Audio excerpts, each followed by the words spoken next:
Bismillahirrahmanirrahim. Assalamualaikum warahmatullahi wabarakatuh.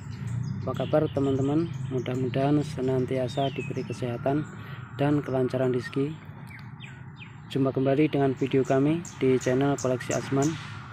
Hari ini kita akan mempraktekkan bagaimana cara mengatasi daun cabai yang keriting tanpa menggunakan obat-obatan kimia, tanpa melakukan pemangkasan daun.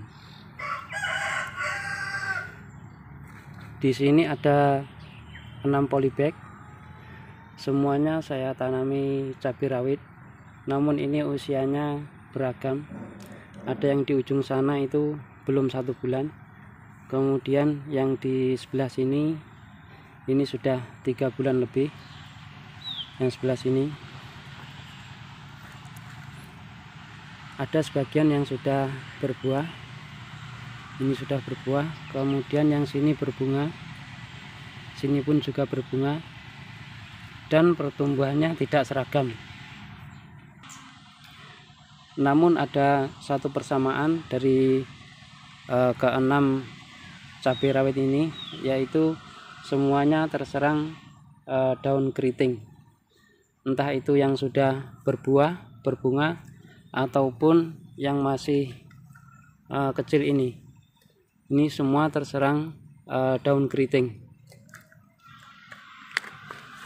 Jadi daun keriting pada tanaman cabai itu bisa menyerang di usia berapapun, entah itu di masa vegetatif ataupun di masa generatif, semuanya bisa terkena keriting daun.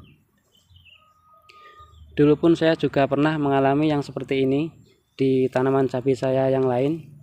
Kemudian yang saya lakukan pada saat itu adalah dengan melakukan pemangkasan daun. Jadi hampir semua daun yang keriting itu saya pangkas sampai hampir-hampir tanaman cabainya menjadi gundul. Dengan harapan supaya tunas baru yang muncul itu daunnya bagus dan tidak keriting. Namun pada kenyataannya tunas baru yang muncul pun daunnya keriting juga. Jadi apa yang saya lakukan pada saat itu yaitu pemangkasan daun untuk mengatasi daun cabai yang keriting. Itu ternyata bukan solusi yang tepat. Dan akhirnya saya pun menemukan cara yang lain, yaitu tanpa melakukan pemangkasan daun dan tanpa menggunakan obat-obatan kimia. Kemudian caranya bagaimana? Silahkan disimak terus videonya sampai selesai. Dan saya ingatkan bagi teman-teman yang baru menemukan channel kami, silahkan untuk klik subscribe dan juga bunyikan loncengnya. Dan jangan lupa untuk terus mendukung channel ini dengan cara like, kasih komentar, dan share ke teman-teman kalian semua, supaya channel ini bisa terus berkembang dan memberikan video-video yang bermanfaat, khususnya bagi para pecinta tanaman.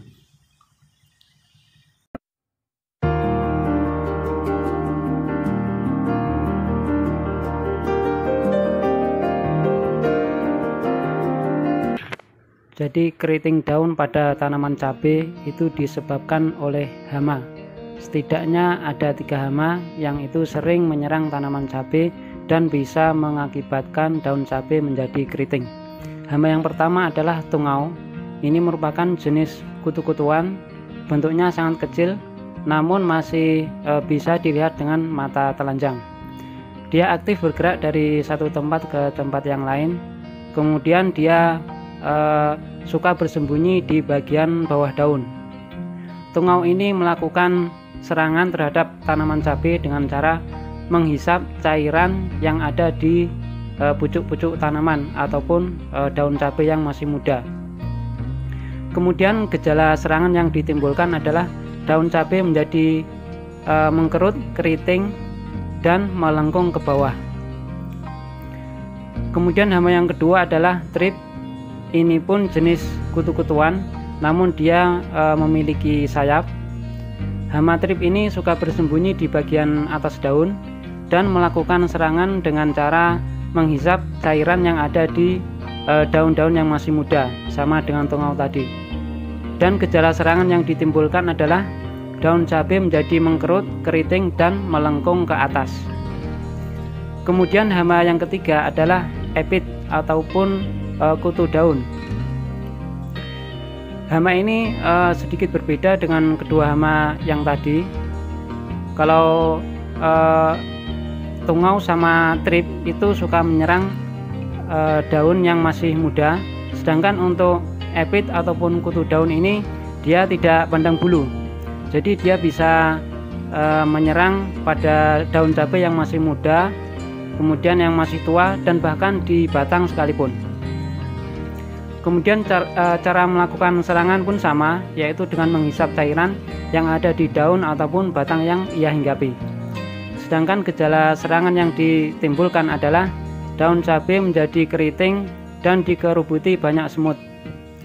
Karena kutu daun ataupun epit ini dia menghasilkan madu yang berbentuk embun atau biasa dikenal dengan embun madu, dan itu disukai oleh banyak semut.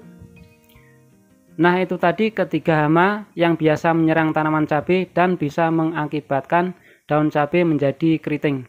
Kemudian untuk cara mengatasinya adalah bisa dengan menggunakan obat-obatan kimia dan juga bisa secara non kimia. Untuk obat-obatan kimia kita bisa membeli di toko-toko pertanian terdekat. Namun untuk di video kali ini saya akan memberikan cara yang kedua, yaitu tanpa menggunakan obat-obatan kimia dan tanpa melakukan pemangkasan daun. Nah, bagi kalian yang masih penasaran, silahkan tonton terus videonya sampai selesai.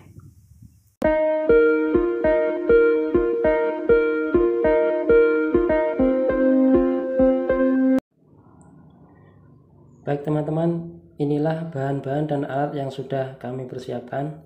Ini ada kunyit ini yang masih segar seperti ini. Kemudian ada juga yang sudah berbentuk powder. Ini opsional saja ya, salah satu. Boleh pakai yang masih segar seperti ini, namun harus diparut ataupun di blender dulu, kemudian diambil sari-sarinya. Atau kalau mau yang lebih praktis, bisa menggunakan produk dari pabrikan seperti ini. Ini sudah berbentuk serbuk.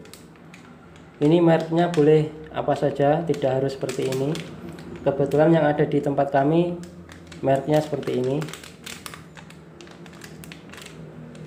Kemudian ini ada kain, ada juga saringan, torong, kemudian wadah.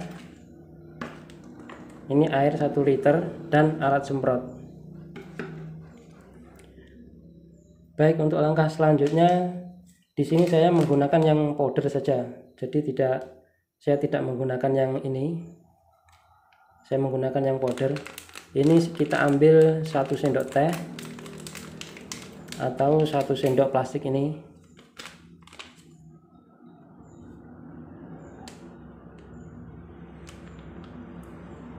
Oke, segini cukup. Kemudian dilarutkan ke dalam airnya 1 liter tadi. Kita aduk dulu supaya tercampur secara merata.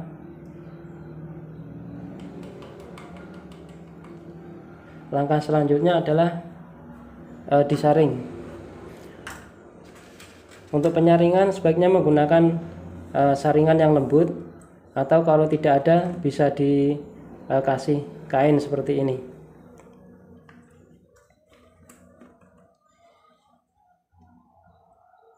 Kita saring dulu.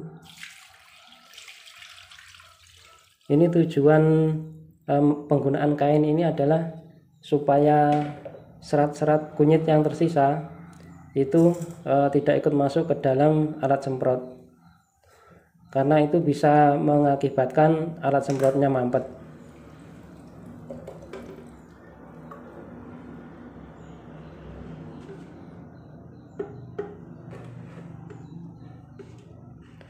Oke, setelah disaring ini bisa langsung dimasukkan ke dalam alat semprot seperti ini.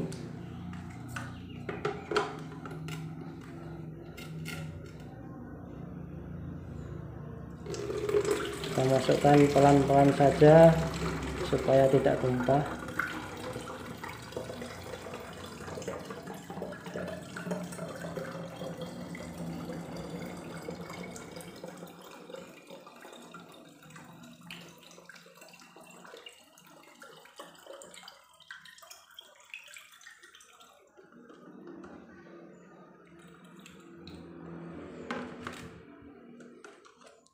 Oke, semuanya sudah masuk, dan ini bisa langsung dilakukan penyemprotan setelah ini. Kemudian waktu yang baik untuk melakukan penyemprotan adalah di sore hari sekitar jam 4 atau jam 5, atau menjelang matahari terbenam pun boleh, karena pada saat itu biasanya hama bermunculan. Jadi kalau siang hama itu bersembunyi, kemudian sore hari menjelang matahari tenggelam itu biasanya muncul. Nah, pada saat itulah waktu yang bagus untuk melakukan penyemprotan, karena larutan kunyit ini sifatnya racun kontak, jadi dia akan bekerja efektif kalau terkena langsung ke hamanya, seperti itu. Kemudian waktu yang dihindari melakukan penyemprotan adalah di pagi hari sekitar jam 8 atau kurang, atau pada saat masih ada embun di daun cabenya, karena air embun nanti bisa mengencerkan larutan kunyit ini, jadi kurang efektif hasilnya. Oke teman-teman, video kali ini cukup sekian, mudah-mudahan bermanfaat. Terima kasih sudah menyaksikan, dan sampai jumpa di video kami selanjutnya. Kemudian saya akan melanjutkan pekerjaan saya, yaitu melakukan penyemprotan. Akhir kata, wassalamualaikum warahmatullahi wabarakatuh.